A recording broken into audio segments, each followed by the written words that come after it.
Yeah, so hello everyone, Hitesh here. Today we're gonna talk about the movie KGF chapter 1। इस कहानी की शुरुआत होती है ईयर 1981 में, जहां पर हमें दिखाई जाती है पार्लियामेंट में प्रेसिडेंट रिमिका सेन। ये यहाँ पर एक डेथ वारंट साइन कर रही होती है इस पूरे शहर के सबसे बदनाम और सबसे खतरनाक माफिया के खिलाफ, जिसका नाम है रॉकी। अब क्या रॉकी इसके डेथ वारंट के अकॉर्डिंग मारा जाता है या नहीं, वो हमें इसके सेकंड पार्ट में पता चलेगा, जो कि अभी से ही 2 हफ्ते बाद में आने वाली है, यानी कि 16 जुलाई। वहीं पर कहानी शिफ्ट होती है प्रेजेंट टाइम में, जहां पर ईयर दिखाया जाता है 2018। यहाँ पर हमें दिखाया जाता है एक न्यूज चैनल हेडक्वार्टर्स, जिसका नाम होता है न्यूज 24, और यहाँ पर इनकी मेन जर्नलिस्ट का नाम होता है दीपा हेगड़े, जिनके पास में किताब आई होती है, उसका नाम होता है एल्डोराडो। और वो कहती है कि आखिर गवर्नमेंट इस पूरी किताब को पब्लिश होने से क्यों रोक रही है और साथ ही इसकी सारी कॉपीज को क्यों जला दिया गया। तो वहां पर न्यूज 24 के ऑनर आकर उससे कहते हैं कि दीपा, मैं जानता हूँ कि इस किताब को लिखने वाला जो लेखक है वो कोई पागल शख्स नहीं, वो अपने लिखे हुए हर एक शब्द को 100 बार सोचकर लिखता है। तो अगर उसने किताब लिखी होगी तो इसके पीछे जरूर कोई सच्ची कहानी होगी। तो दीपा कहती है कि क्यों ना ये कहानी सीधा उसी के मुंह से सुनी जाए। और अब यहाँ पर बुलाया जाता है मिस्टर आनंद को, जो कि एल्डोराडो किताब के लेखक होते हैं। और वहां पर उनसे बातचीत करने के बाद में दीपा उनसे कहती है कि आखिर ऐसा क्या सच है जिसकी वजह से गवर्नमेंट इन सारी किताबों को पब्लिश नहीं होने देना चाहती और साथ ही इन सभी कॉपीज को आग लगा दी गई। तब वहां पर वो कहते हैं कि क्या तुमने कभी एल्डोराडो का नाम सुना है या फिर तुम्हें इसका मतलब पता है। तो दीपा कहती है कि हाँ, एल्डोराडो का मतलब होता है सोने का साम्राज्य। तो आनंद जी कहते हैं कि बस ये समझ लो कि ये कहानी भी एक सच्ची घटना पर आधारित है, जहाँ पर एक पूरे सोने के साम्राज्य से जुड़ी कहानी और साथ ही एक ऐसे शख्स से जुड़ी हुई कहानी है। तो दीपा कहती है कि आखिर मैं तुम्हारी बात का विश्वास क्यों करूं।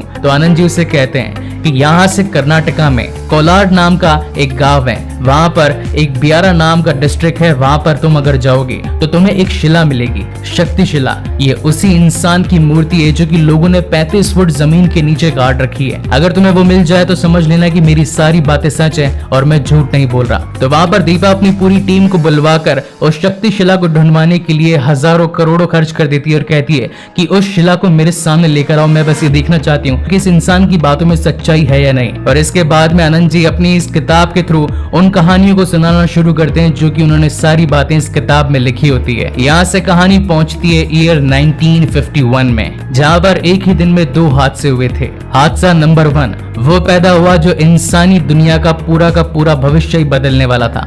वहीं पर हादसा नंबर 2 कोलार डिस्ट्रिक्ट के बेरिया गांव के अंदर एक कुएं की खुदाई करते टाइम कुछ लोगों को कुछ चमकते हुए पत्थर मिले। तो जब उन चमकते पत्थरों की खोज करवाने के लिए वहां पर कुछ सरकारी अधिकारियों को बुलाया गया, तो वहां पर उस जगह का एक पावरफुल मैन यानी कि एक शक्तिशाली इंसान भी वहां पर पहुंचा। उसके पास में वहां की सत्ता का पूरा दम था, और जब उसे पता चला कि वो पत्थर कोई आम पत्थर नहीं बल्कि सोने की चट्टान है, तो वो वहां पर मौजूद सारे अधिकारियों को जान से मरवा देता है और अब उस पूरी जगह को नाम दे देता है कोलार गोल्ड फील्ड यानी कि KGF। और अब उसे लाइमस्टोन कॉर्पोरेशन के नाम से सरकार से 99 सालों के लिए लीज पर उठा लेता है। वहीं से अब कहानी 10 साल आगे बढ़ती है यानी कि 1961 में, जहां पर इस कहानी का मेन किरदार जिसका नाम था राजा कृष्णन अप्पा बैरिया, वो अपनी माँ के पास में आता है। वहीं पर नरेशन वॉइस में बताया जाता है कि 14 साल की उम्र में शादी करके 15वें साल में एक बच्चे को जन्म देने के बाद में अपने पति को खो देना किसी एक बड़ी मुसीबत से कम नहीं होती है। और यहीं पर हमें उसकी माँ की एक खराब हालत भी दिखाई जाती है, जो कि अब कैंसर से जूझ रही होती है।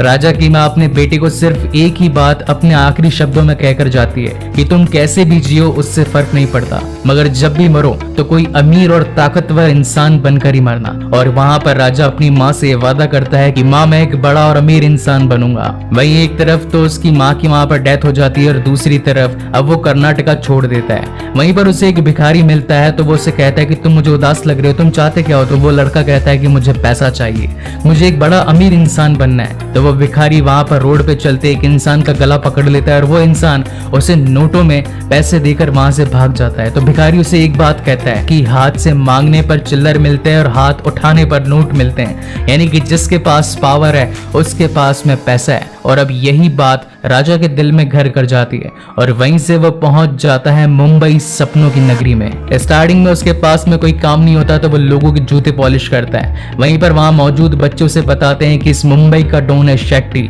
जिसके पास में हर कोई जाना चाहता है और हर कोई इसके साथ में काम करना चाहता है। शाम को घर लौटते वक्त वो सभी बच्चे जो जूते पॉलिश करते थे वो अपना पैसा असलम को आकर देते थे।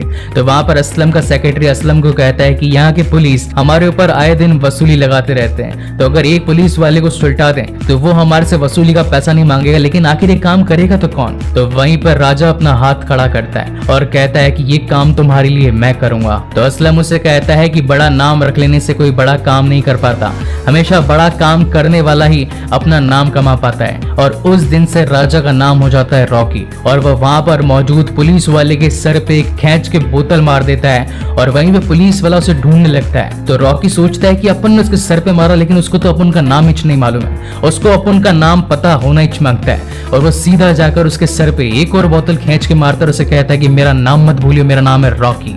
और वहीं से रॉकी की शुरुआत होती है। इस हादसे के बाद तो पुलिस रॉकी को कुत्ते की तरह ढूंढ रही होती है। तो असलम जाकर शेट्टी भाई से कहता है कि वो मेरा ही बच्चा था, मगर उसको मैंने पुलिस वाले को सिर्फ समझाने के लिए कहा था, उसको मैंने सर पर मारने के लिए नहीं कहा था।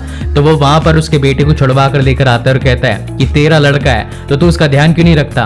तब वहां पर रॉकी अपने मुंह से कहता है कि अगर गुंडा लोग को मारा तो पुलिस ढूंढती है, लेकिन अगर पुलिस को मारा तो तुम जैसा डॉन ढूंढता है। और जैसे ही शेट्टी उसका डायलॉग सुनता है तो उसे पता लगता है कि मर्द अब इस गैंग में आ चुका है और वो उसे अपने गैंग में शामिल कर लेता है। और यहीं से अब कहानी आगे बढ़ती है 1978 में, जहां पर हमें दिखाया जाता है कि सूर्यवर्धन को एक अटैक आ जाने की वजह से वो अब कोमा में चला जाता है। वहीं पर उसके अब 5 पिलर्स जो कि इस पूरे काम में उसका साथ निभाया करते थे। नंबर 1 पर था कमल, जो कि वारका के अंदर सोना पिघलाने का काम करता था और वहीं से पिघला सोना भारत के चारों कोनों ईस्ट, वेस्ट, नॉर्थ और साउथ में जाया करता था। ईस्ट को संभाला करता था एंड्रयू, वहीं पर वेस्ट को संभाला करता था शेट्टी, जिसके अंडर मुंबई और गुजरात आया करते थे। वहीं पर नॉर्थ के अंदर हाथ पकड़ा हुआ था गुरु पांड्यन ने, जिसके पास में पॉलिटिकल सपोर्ट था। वहीं पर साउथ में था राजेंद्र देसाई, जिसकी बैंगलोर के अंदर काफी बड़ी टीम थी। जब ये बात उन 5 को पता चलती है कि सूर्यवर्धन को अटैक आया है तो इस साम्राज्य को कौन संभालेगा, और अब हर किसी की नजर नराची गोल्ड फील्ड पर थी। नराची का मतलब होता है सुनार का कांटा। नराची एक कन्नड़ वर्ड है, उसका हिंदी में मतलब होता है सुनार का कांटा, यानी कि तराजू के 2 पहलू, एक हल्का और एक भारी। अब यहाँ पर सूर्यवर्धन अपने बेटे गरुड़ा और साथ ही अपने छोटे भाई अधीरा को बुलाता है और अब उन दोनों में से उसे तय करना था कि आखिर मेरे बाद में मेरा ये साम्राज्य कौन संभालेगा। तब वहां पर सूर्यवर्धन अपने भाई अधीरा को बुलाता है और कहता है कि अधीरा, जिस तरीके से आज तक तुमने मेरी निस्वार्थ होकर सेवा करी है, मैं चाहता हूं कि अब से तुम मेरे बेटे गरुड़ा की भी इसी तरीके से सेवा करो। और अब वो अपना पूरा साम्राज्य गरुड़ा को दे देता है और यहीं से अब गरुड़ा और साथ ही अधीरा के बीच में तकरार शुरू हो जाती है। कभी अधीरा उसे मरवाने की कोशिश करता है तो कभी गरुड़ा, और इसके अंदर गरुड़ा पास हो जाता है और वह अधीरा को जान से मरवा देता है। मगर इनकी ये तकरार और इनकी ये प्रॉब्लम्स यहाँ पर खत्म कहाँ होने वाली थी। इनके सोने पर इस भारत से बाहर एक और शख्स की नजर थी, जिसका नाम था इनायत खलील, जो कि दुबई के अंदर बैठा था और वो भी ये सारा सोना पाना चाहता था। इसीलिए इनायत खलील मुंबई के डॉन शेट्टी के अगेंस्ट में जो एक और डॉन था जिसका नाम था दिलावर, उसके साथ में हाथ मिला लेता है और दिलावर को कहता है कि मैं दुबई से अपना सोना यहाँ मुंबई में भेज रहा हूँ, क्योंकि गोल्ड के भाव काफी बढ़े हुए हैं, तो मैं चाहता हूँ कि तुम मेरा गोल्ड पूरे मार्केट में फैला दो। मगर मुंबई जब शेट्टी की थी और शेट्टी के पास में रॉकी था, तो उसका गोल्ड यहाँ पर कैसे बिकना था। इसी वजह से अब रॉकी वहां पर दिलावर के लोगों को कुत्ते की तरह पीटता है और पूरे रोड पर इतना मारता है कि वहां पर उसे बचाने के लिए जो भी आता है वो भी डर कर भागने लगता है और फाइनली उसकी बॉडी को उन्हीं दुबई से आने वाले जहाजों के सामने लटका देता है और कहता है कि जब तक मैं यहाँ पर हूँ, मेरे अलावा यहाँ पर और कोई धंधा नहीं कर सकता। अभी इतनी बड़ी खबर आग की तरफ फैलने लगती है और अब ये बात पहुंच जाती है एंड्रयू तक और एंड्रयू आकर अब शेट्टी से मिलता है और कहता है कि मुझे रॉकी से मिलना है। रॉकी से मिलने के बाद में वो उससे काम देता है कि तुझे मेरे लिए बैंगलोर में आना पड़ेगा और तेरा काम मैं तुझे वहीं पर बताऊंगा। इसे देखकर जो लोग शेट्टी के कभी गुलाम हुआ करते थे, अब वो सारे लोग सर उठाकर सलाम करते हैं रॉकी को और अब इसी के साथ ही रॉकी पहुंच जाता है बैंगलोर, जहां पर उसे रोड पर नाचती हुई एक लड़की मिलती है जो कि काफी याश होती है और इस बैंगलोर के सबसे बड़े माफिया की बेटी होती है जिसका नाम होता है रीना। उसे देखकर रॉकी का दिल उस पर आ जाता है और वो वहां पर मौजूद लोगों से काफी मारपीट करता है। ये बात जब कमल को पता लगती है कि रीना को किसी ने छेड़ा है क्योंकि वो उसे प्यार करता था, तो वो अपने गुंडे उसे पिटवाने के लिए भिजवा देता है। मगर रॉकी भी कहां पर कम था और वो उन सभी को ठोक बजाकर उसी का ही ड्राइवर बनकर गाड़ी में उसके साथ बैठकर वहां से निकल जाता है। एक माँ अपने बच्चे के साथ में एक डबल रोटी के साथ रोड को क्रॉस कर रही होती है, मगर किसी के वहां पर हॉर्न बजा देने की वजह से उसकी डबल रोटी यानी कि ब्रेड वहीं जमीन पर गिर जाती है और वो भूखी माँ अपने बेचारे बच्चे को लेकर उस ब्रेड के टुकड़े की ओर जाने लगती है। मगर हर कोई रोड से गुजर रहा होता है, इस वजह से वो उस टुकड़े को उठा नहीं पाती और ये सारा वाकया रॉकी वहां पर बैठा देख रहा होता है। और तब वहां पर रॉकी अपनी कार से गन नीचे करता है तो जो भी लोग वहां पर चल रहे होते हैं वो सब कुछ वहां पर रुक जाते हैं। ये सारा वाकया वहां पर बैठी रीना भी देख रही होती है। इसके बाद में रॉकी गाड़ी से उतरकर उस माँ के पास में आकर उसे वो डबल रोटी देता है और कहता है कि मैं जानता हूँ कि भूख की क्या कीमत होती है, क्योंकि किसी वक्त मैंने भी इसी भूख का सामना किया है। मगर तुम्हें इन लोगों से लड़ना होगा, अपने हक के लिए जीतना होगा। अगर तुम ये सब नहीं करोगे तो ये सब लोग तुम्हें कहीं का नहीं छोड़ेंगे। एंड पर्सनली गाइज इस सीन से मैं काफी ज्यादा अटैच हूँ। आप लोग भी मुझे जरूर बताइएगा कि आपका इस मूवी में सबसे फेवरेट मोमेंट कौन सा रहा है। मगर तभी रोड पर उसे वो ट्रक्स नजर आते हैं जिनके अंदर गोल्ड के बॉक्सेस थे।